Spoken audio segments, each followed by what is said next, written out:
अस्सलाम वालेकुम, नमस्कार, सत श्री अकाल and good evening. This is castle बारी फ्रॉम बारी लॉ एसोसिएट्स। दोस्तों कैसे हैं आप? आई डू होप आप सब अच्छे होंगे जी।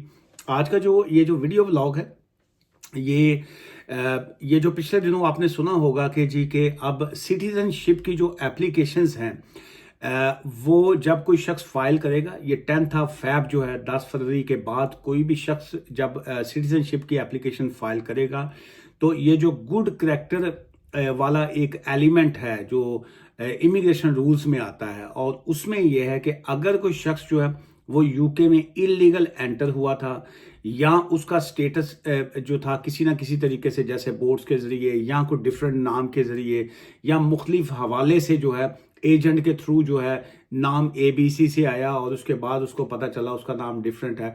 सो ऐसी किसी भी सिचुएशन के ऊपर जब कोई शख्स जो है वो सिटीजनशिप अप्लाई करेगा, अपना ब्रिटिश पासपोर्ट अप्लाई करेगा, तो उसको वो सिटीजनशिप जो है वो नहीं दी जाएगी, क्योंकि वो इलीगल एंटर था, क्योंकि उसने वो गलत तरीके से उसकी एंट्री थी, या वो फॉल्स या फेक नाम से या किसी और तरीके से जो आया था। सो वो ऑब्वियसली ये जो रूल्स हैं ये अब एप्लीकेबल हो चुके हुए हैं, और उसमें होम ऑफिस ने कैटेगोरिकली इसको कह दिया है कि 10 फैब के बाद जो है जो भी इस तरह की एप्लीकेशंस आएंगी, हम उसको जो है उसमें सिटीजनशिप जो है वो नहीं देंगे। लेकिन उसके साथ साथ जो है बहुत सी और चीज़ें भी जो आई। आज का जो वीडियो व्लॉग है वो इसी हवाले से है। इसकी ऑब्वियसली 10-12 मिनट की 15 मिनट की वीडियो होती है, उसमें बहुत सी चीज़ें जो हैं वो एक्सप्लेन करना मुश्किल होती हैं, लेकिन इसकी अगर आप तफसील पढ़ना चाहें तो ये आर्टिकल है जी आज का, द गार्डियन जो पेपर है ये उसमें छपा है। द गार्डियन यूके में आप वहाँ पे भी पढ़ सकते हैं, उनका जो ऑनलाइन मेथड होता है आप वहाँ पे भी इसको चाहें तो पढ़ सकते हैं।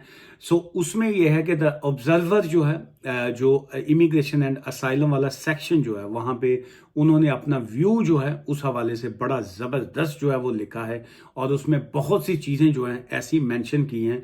मैं ये समझता हूँ कि ये आगे जाके इसके ऊपर जो है डेफिनेटली इस पर काम होगा, और बहुत से केसेस जो हैं वो चैलेंज होंगे। और इसमें मैं स्टिल ये समझता हूँ कि जब भी कोई शख्स अब सिटीजनशिप की एप्लीकेशन फाइल करे या ब्रिटिश पासपोर्ट की एप्लीकेशन उसको फाइल करे, तो उसमें एक तो ये है कि आप मस्ट भी जो है ना, आप लीगल एडवाइस लेके फिर आप उसको एप्लीकेशन को फाइल करें। और सेकंड ये है कि you need a good lawyer जो आपकी सिचुएशन के मुताबिक जो है आपको पहले अंडरस्टैंड करे, और उसके बाद जो है वो सिटीजनशिप की एप्लीकेशन उसको सबमिट करें, ताकि वो उसमें रिफ्यूज़ल की गुंजाइश जो है वो निश्ता हो, वो ना हो। उसकी वजह क्या है कि बड़ा इंटरेस्टिंग है ये आज के जो पॉइंट्स जो इस वीडियो में मैं मेंशन करूंगा। इस वीडियो को आगे शेयर भी कीजिएगा और कमेंट्स लाजमी किया करें।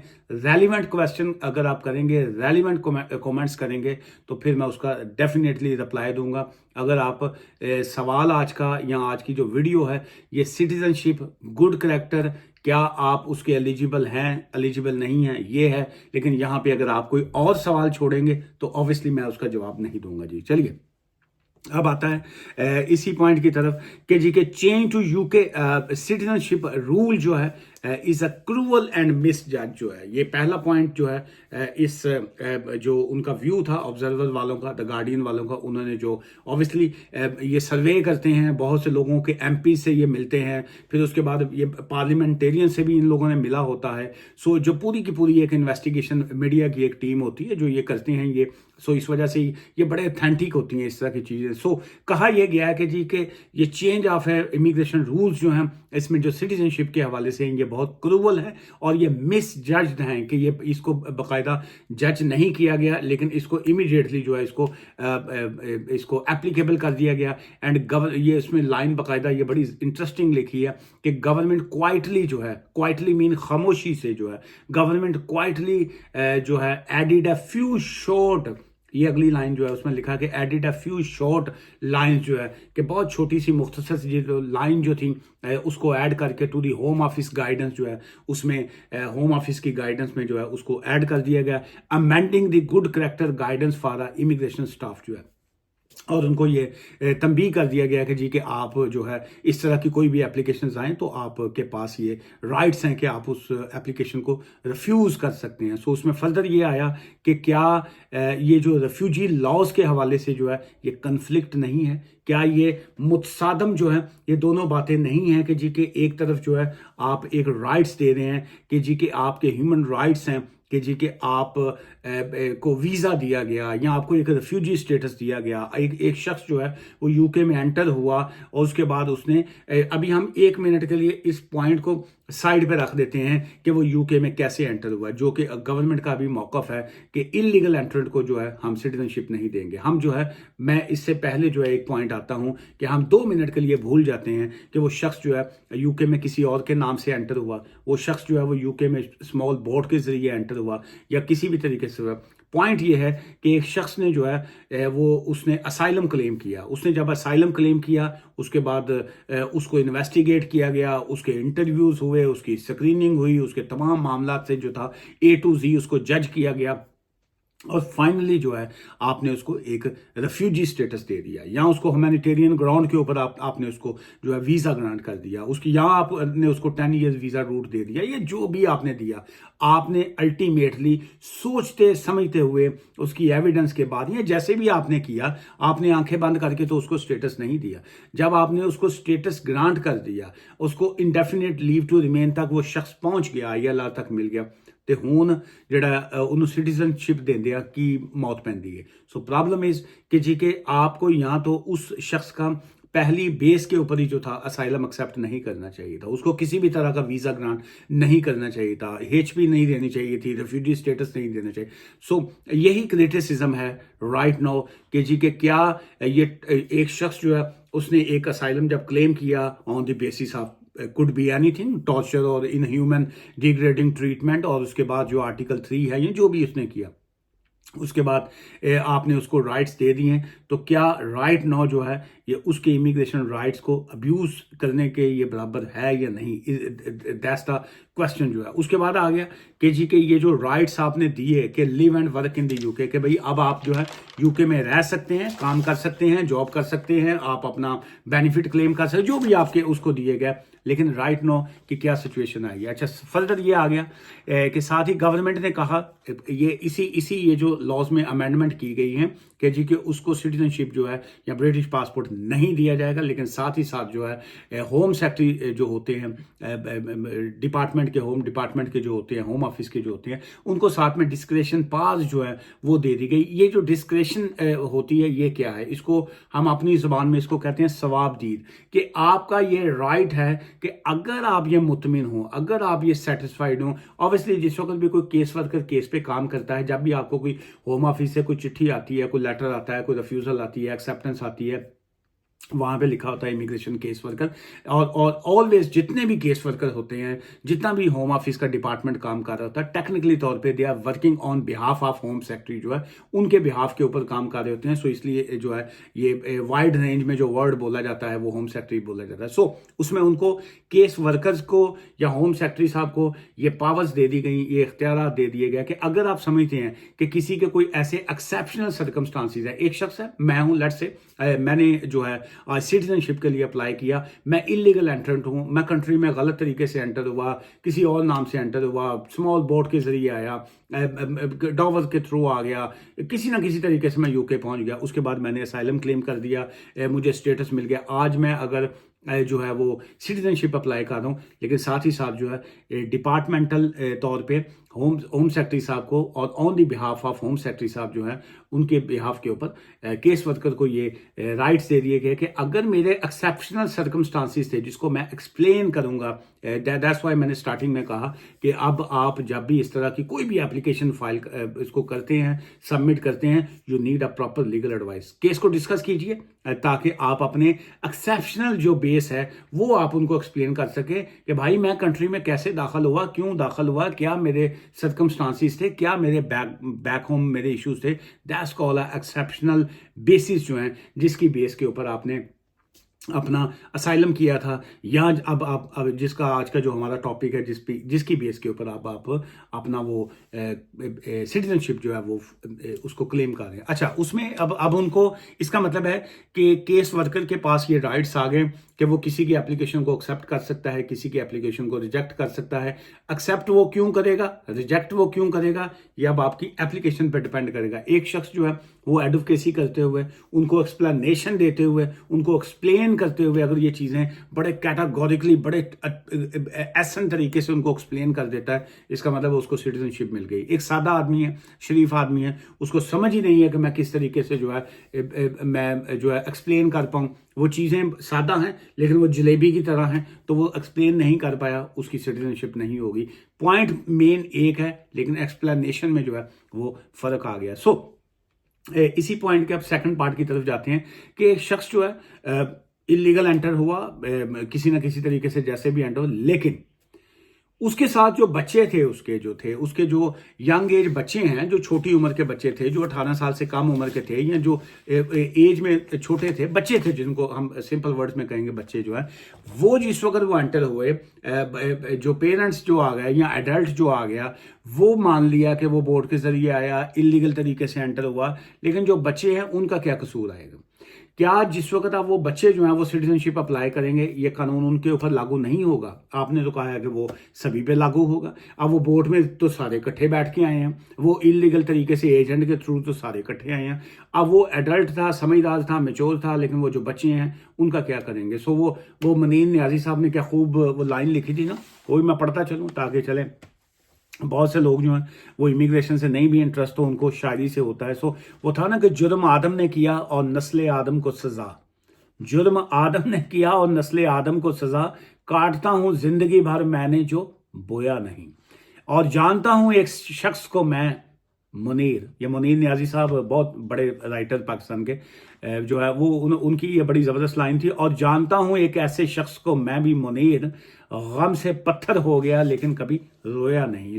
ये अब क्या होगा कि जुर्म आदम ने किया और नस्ल आदम को सजा, कि बाप तो आ गया, माँ आ गई या बाप आ गया, वो तो आ गए, जैसे भी आ गए, एजेंट के थ्रू आ गए, एफर्ट्स उन्होंने की, मेहनत की, पता नहीं किस तरीके से जो है वो लोग पहुंच जाते हैं यूके में छोटे बच्चों को लेके। और वो बच्चे जो हैं जब उनको पासपोर्ट मिल जाता है, ब्रिटिश बन हो जाते हैं। वैसे तो आज का अलमिया है, मैं आज का टॉपिक है नहीं, मैं छेड़ना नहीं चाहता, लेकिन यहाँ पे जो लोग पेरेंट्स आते हैं, पता नहीं किस तकलीफ से आते हैं। वो शहर में आ गए, पढ़ने वाले भूल गए किसकी माँ ने कितना जेवर बेचा था, लेकिन वो यहाँ पे आने के बाद जो है वही पेरेंट्स जो है वो बेचारे अपनी जो जवानी जो होती है उन्होंने वो गाल लेते हैं, वो ऐसे यूके ਦੇ ਵਿੱਚ ਉਹਨਾਂ ਦੀ जवानी ख़त्म हो जाती है, और जो बच्चे होते हैं वो ब्रिटिश हो जाते हैं। बहुत से ऐसे आज भी मैं पेरेंट्स को जानता हूँ, वो बेचारे 10-10 साल के रूट के ऊपर है, 2.5 साल का वीज़ा मिला हुआ है, बच्चों को ब्रिटिश पासपोर्ट मिल गए, बच्चे अपनी वो अपना BMW में और ऑडियो में घूम रहे हैं, और पेरेंट्स जो हैं बेचारे वो अब वो थैला जो चुक्या होता है और वो स्टोरों में जो है जाके सस्ती शॉपिंग कर रहे होंगे, आरडी च बड़े ने या किसी और पास से बड़े हैं, और वो वहाँ से फल फ्रूट ले रहे हैं उन्हीं बच्चों के लिए जो आज आरडीओ में वहाँ पे ऑडियो में फिरते हैं या ब्रिटिश पासपोर्ट लेके फिर रहे हैं, और पेरेंट्स जिन्होंने धक्के खाए होते हैं पूरी ज़िंदगी, वो बेचारे आज भी एनीवेज फिर किसी दिन ये दुखती रग छेड़ेंगे। अब हम आते हैं असल पॉइंट की तरफ कि क्या ये जो पॉइंट है, ये जो सिटीजनशिप का ना देना जो है, क्या इज इट अ कन्फ्लिक्ट जो है, ये कंट्रावेंशन है, ये एक मुकाबले का एक मुतसादम है जिसको कंट्रावेंशन कहेंगे। आफ्टर 1951 रेफ्यूजी कन्वेंशन जो है, रेफ्यूजी कन्वेंशन जो 1951 है, उसके मुताबिक ये कानून ये है कि अगर कोई शख्स जो है जिसकी जान को खतरा है, अब वो बड़ी जिससे जैसे भी जो है जब वो यूके में पहुंच जाता है या किसी भी सेफ कंट्री में पहुंचता है, और बाय द वे जो है ये यूके इज अ मेन, जिसको कहेंगे ना फाउंडिंग सिग्नेटरी जो है, जब ये कानून बना 1951 कन्वेंशन का, तो उस वक्त यूके जो था ये वन ऑफ द लीड जिसको कहेंगे ना, ये वो कर रहा था।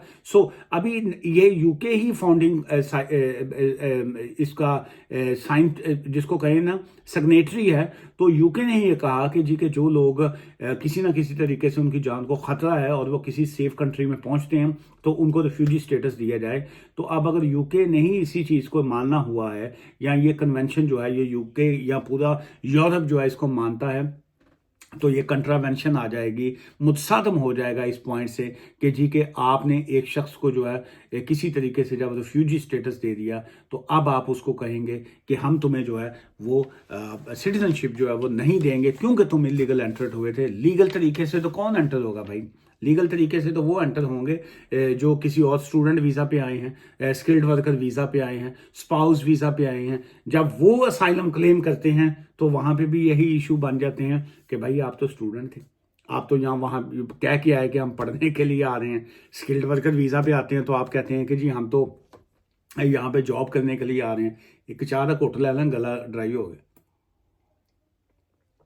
वहाँ पे आप कहते हैं कि जी ये ऐसी चीज़ें हैं। स्पाउस वीज़े पे आते हैं, आप कहते हैं जी कि मैंने मैरिज किया है, मैं बीवी के नाल खुश रहांगा, इत्थे आके बीवी लड़ाई कर दी है। वो कंट्रोलिंग उसका बिहेवियर होता है, चपेड़ा मुंह से मार दिए बंदे ने, वो उसके पास अब ऑप्शन नहीं बचता, वो डोमेस्टिक वायलेंस की तरफ जाता है। डोमेस्टिक वायलेंस आप रिफ्यूज़ कर देते हैं, फिर वो बेचारा क्या करे? वो जहाँ पे 2-4 साल ज़िंदगी के गुजार लिए होते हैं उसने, वो क्या करे? वो बैक होम में कहाँ पे जाके वो सेटल होगा? कैसे सेटल होगा? वो कहाँ से वो नया पैसा लेके आएगा? कहाँ से वो नई लाइफ को अल्टीमेट वो नहीं उसको वीज़ा मिलता, वो असाइलम की तरफ आ जाता है। जब वो असाइलम की तरफ आएगा फिर आप उसको कहते हैं कि you are not eligible for asylum. वो बंदा हुन केड़े पासे जावे, अगे खूह पीछे खाई। सो टेक्निकली तौर पे मैं ये समझता हूँ कि हर केस में जो है हर शख्स को जो है उसमें प्रॉपर एक लीगल एडवाइस चाहिए होती है, एक प्रॉपर एक कानूनदान चाहिए होता है जो आपकी सिचुएशन समझ के और कानून को समझते हुए और दोनों के बीच का जो रास्ता निकाल के जो है प्रॉब्लम को रिजॉल्व करने की तरफ जाए। वो कहते हैं ना कि ठीक है दुनिया में हर चीज़ का इलाज है स्वाय मौत के। जो है मौत को आप चेंज नहीं कर सकते, बाकी हर चीज़ का जो है वो कोई ना कोई वे जो है वो निकलते हैं। Where there is a will there is a way. जो है जहाँ पे आपकी ख्वाहिशात होंगी, जहाँ पे आपकी कोई सोच होगी, वहाँ पे डेफिनेटली जो है कोई वे भी निकलता है। अब हम आते हैं इसी पॉइंट्स की तरफ कि राइट्स ऑफ ए रिफ्यूजी जो है वो क्या आ जाते हैं। राइट्स ऑफ रिफ्यूजी थे, दैट्स वाई आपको उन्होंने वीज़ा ग्रांट कर दिया। उसके बाद आ गया के जी के ये जो क्रिटिसिज्म आया है उसमें यही कहा गया है कि rights of refugee to apply asylum regardless of their means of arrivals in line with the international law. जो है इंटरनेशनल लॉ क्या कहता है? इंटरनेशनल लॉ ये कहता है कि आपका रिफ्यूजी स्टेटस आपको दिया गया है, डजंट मीन कि आप किस तरीके से जो है वो यूके या किसी भी यूरोप कंट्री की तरफ पहुंचे। मैं ये खाली यूके की मैं बात नहीं कर रहा हूँ। ऑब्वियसली जिस वक्त यूके कोई रूल्स बनाता है, लॉस बनाता है, तो सबसे पहले तो ये मैंने जो आज बातें कर रहा हूँ ये आज से मैंने 10-15 दिन पहले भी की थी। जब मैंने वो ट्रंप साहब जो थे वो प्रेसिडेंट आए, मैंने कहा जी इसका अब एप्लीकेबल जो है ये बहुत से और कंट्रीज पे होगा। ऑब्वियसली यूएसए में हो गया, उसके बाद यूके है, अब इसका असर जो है वो यूरोपियन बाकी कंट्रीज पे भी पड़ेगा। अच्छा, अब हम आते हैं जी कि इसी चैप्टर की एक और अहम पॉइंट की तरफ। So this is a latest policy जिसको कहेंगे not even debated by MPs जो हैं उनको इंट्रोड्यूस नहीं करवाया गया। ये एक क्रिटिसिज्म आया है कि जी ये पॉलिसी जो थी उसको इंट्रोड्यूस करवा दिया गया लेकिन किसी भी एमपी से जो है उसको उनको डिबेट का शायद मौका नहीं दिया गया। ये मैं नहीं कह रहा हूँ भाईजान, कि ना हुए एजेंसी जो है वो मुझे जो हाथ डालती हों। सो होता क्या है, वो आया ना जी पंजाबियों ने उत्थे गाता है कि जी के अपना जट्टां नूं रोक सके ना कोई ट्रंप ते रोक नहीं सकता बाकी दी आई शाई बई जो है। सो वो वहाँ पे अब उन्होंने एक हंगामा खड़ा हो गया और सारी चीज़ें जो हैं वो हो गई। सो आज के हालात जो हैं ये डर के रहना चाहिए। माफ़ी है भाई, मैं एक गरीब सा ह्यूमन राइट्स लॉयर हूँ। सो इस वजह से मैं तो जो चीज़ें चल रही होती हैं वही मैं आगे से एक्सप्लेन करता हूँ कि मैनू हथ पाया हुए। सो अब हम आते हैं गवर्नमेंट की थोड़ी सी मैं तारीफ भी कर दूं कि ताकि मैनू मुझे माफ़ी मिल सके। देखिए गवर्नमेंट वो वकील जो होते हैं ना वो क्या कहते हैं, दोनों तरफ चलते हैं ना, दो धारी होते हैं, दातरी की तरह, तलवार की तरह, जलेबी की तरह। मैं तो वैसे भी सीधा हूँ। सो देखिए गवर्नमेंट तो नहीं चाहती कि जी इस तरीके का मैं जो है, पहले मैं वो प्लेंटिफ की तरफ से था, अब मैं डिफेंडेंट की तरफ से भी आऊँ। वकील कोई भी एंगेज कर सकता है ना, कभी इस पार्टी से कभी उस पार्टी से। अब मैं आता हूं डिफेंसिव मोड में कि जी कि गवर्नमेंट जो है उन्होंने इस तरह की पॉलिसी बनाई क्यों है? सो वो तो नहीं चाहते कि जी के किसी भी शख्स को तंग किया जाए। वो चाहते हैं कि जी के लोगों को जस्टिस भी मिले, इंसाफ भी मिले, आपके ह्यूमन राइट्स हैं, आपको सिटीजनशिप भी मिले, आपको ब्रिटिश पासपोर्ट भी मिले। लेकिन द प्रॉब्लम इज कि इनका मकसद गवर्नमेंट का ये है कि ये जो इलीगल चैनल क्रॉसिंग हो रही है, ये जो इलीगल तरीके से लोग बोट में बैठ के आते हैं, बेसिकली इनका मकसद ये है इस तरह के क्राइम्स को स्टॉप करना, ह्यूमन ट्रैफिकिंग को स्टॉप करना। ये जो इलीगल तरीके से लोग यूके में दाखिल हो जाते हैं और एवरी डे जो है लाखों हजारों लोग जो हैं जब निकलते हैं कंट्री से। अभी 2 दिन पहले फिर वो 65 के करीब जो लोग थे वो बोट उलट गई, उसमें मारे गए। सो एवरी डे जो है, रोज अगर आप न्यूज़ देखेंगे, मीडिया देखेंगे तो देखेंगे कि ये जो स्मॉल बोट के जरिए लोग आते हैं, बहुत चंद लोग हैं जो यूके तक या यूरोप तक या किसी सेफ कंट्री तक पहुंच जाते हैं। अदरवाइज लीबिया हो, अल्बानिया हो या बाकी किसी भी जगह के जो खूनी समुंदर जिसको कहेंगे, वहां पे जो है डूब जाते हैं। कोई लोग पीछे पेरेंट्स छोड़ के आए हुए हैं, कोई बच्चे छोड़ के आए हुए हैं। सो टेक्निकली तौर पे गवर्नमेंट का पर्पस ये है कि इस तरह के क्राइम्स को जो है वो स्टॉप किया जाए। और लोग जो हैं यूके में अगर आना चाहें, they are most welcome to come to the UK, but only through a legal way जो है। अगर आप स्टूडेंट आए तो स्टडी के लिए आप आइए, यहाँ पे पढ़िए, अपना स्किल्ड वर्कर वीज़ा लीजिए या आप ग्रेजुएट वीज़ा लें। अगर आप स्पाउस वीज़ा पे आते हैं, मैरिज कीजिए, लेकिन जेन्युइन मैरिज पे आए, it's not a sham marriage पे ना आप आए। वो यूके ये कहता है कि हम वेलकम करते हैं इंटरनेशनल किसी भी शख्स को जो है। हम इमिग्रेशन को स्टॉप नहीं कर रहे हैं, ना कंट्रोल कर रहे हैं, लेकिन हम चाहते हैं कि लीगल माइग्रेशन हो। ये जो इलीगल माइग्रेशन है, ये जो लोग आके सिस्टम को अब्यूज़ करते हैं, असाइलम कर दिया, फलां कर दिया, वोटों के जरिए आ गया, फिर उसके बाद ये टेक्निकली तौर पे सिटीजनशिप या बाकी चीज़ों को स्टॉप करने का मकसद ही यही है कि ताकि इस तरह की तमाम चीज़ों को जो है वो स्टॉप किया जाए। लेकिन क्या ये स्टेप लेना ज़रूरी था? ये भी क्रिटिसिज्म में आ रहा कि जी कि क्या इस तरह के स्टेप की बजाय बॉर्डर्स को कंट्रोल कर जाना जो है वो ज़्यादा बेटर था। लेकिन बॉर्डर्स जो हैं वो कंट्रोल करना बहुत मुश्किल होता है। ये एक सिंगल बॉर्डर तो होता नहीं है जिसको स्टॉप किया जाए। लेकिन हकीकत ये है, जो अगर मैं आज के इस व्लॉग की लास्ट पॉइंट्स की तरफ आता हूँ, कि जो प्रैक्टिकल ये है, हकीकत ये है, इसमें नो डाउट कि टॉर्चर भी है, इसमें नो डाउट लोग अपने राइट्स के लिए भी निकलते हैं, असाइलम सीकर भी बनते हैं, रेफ्यूजी स्टेटस भी लेते हैं। लेकिन प्रैक्टिकली मोस्ट केसेस में मैं ये समझता हूँ, मेरी पर्सनल ओपिनियन है कि लोग अपने अच्छे फ्यूचर के लिए जो है ज़्यादातर निकलते हैं। लोग ये समझते हैं कि जी के हमें अपने कंट्रीज़ में जो है जॉब्स नहीं है, बेरोज़गारी है, वहाँ पे बेशुमार मसले मसाइल हैं। वो लोग सिविलाइज्ड कंट्री की तरफ जाते हैं, यूके आते हैं, यूएस जाते हैं, चाहे वो मैक्सिको से अमेरिका जा रहे हों या बाकी कंट्री से यूरोप आ रहे हों या यूके।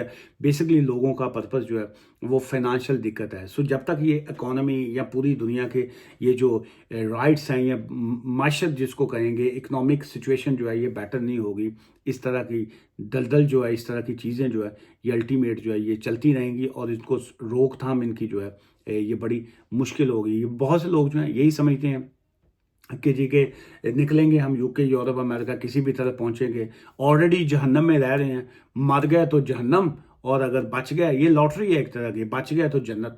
सो इसी वजह से जो है वो एक ज़माना था, आई थिंक 2001 या 2 की मैं बात करूं तो होम ऑफिस में उस ज़माने में एप्लीकेशन जो थी वो डायरेक्ट दी जाती थी। अभी तो ये ऑनलाइन सिस्टम आ गया, या इसे 22-25 साल पहले जो था, 2001 की मैं बात करूं या 2001-2 की, या उसके बाद भी काफ़ी अर्से तक जारी रहा। सो उस वक्त जो था डायरेक्ट एप्लीकेशंस होती थी, असाइलम की भी या बाकी केसेस की भी, कोई भी हो एप्लीकेशन। तो वहाँ पे एक साहब थे, मुझे याद है, मैं क्लाइंट्स की केसेस पे जाया करता था 20-25 साल पहले, जो डायरेक्टली जब मैं लंदन में प्रैक्टिस करता था तो ल्यूनर हाउस वहाँ पे क्रॉयडन में, तो वहाँ पे एक साहब थे उस ज़माने में, हेल्थी स्मार्ट ही मैं कहूँगा।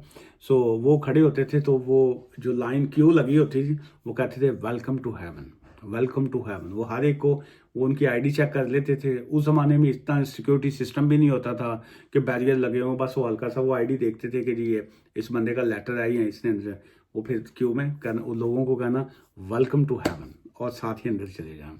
सो इसमें कोई शक नहीं, यूके इज़ अ हेवन। लेकिन अगर आप उसको सिस्टम को जो है पॉजिटिव तरीके से चलाएंगे तो ये रियली हेवन है। अदरवाइज जो है घर में भी सुकून हो तो जन्नत होता है, घर के अंदर भी जब आप फाइट करते हैं या घर के अंदर का माहौल ख़राब होता है तो घर भी बाज़ का जो है आपका जहन्नम बन जाता है। सो यूके जो है हम लोग सब यहाँ पे रहते हैं, UK is a heaven, UK हमारा घर है। तो इस वजह से हमने इसको जन्नत बना के रखना है। सिस्टम को अब्यूज़ ना किया करें, प्रॉपर लीगल एडवाइस लेके काम करेंगे तो आप कभी भी ना इस कंट्री को गाली देंगे ना इसके सिस्टम को गाली देंगे, आप पॉजिटिव ही रहेंगे। दुआ में याद रखिएगा। Take care, bye for now, thank you ji.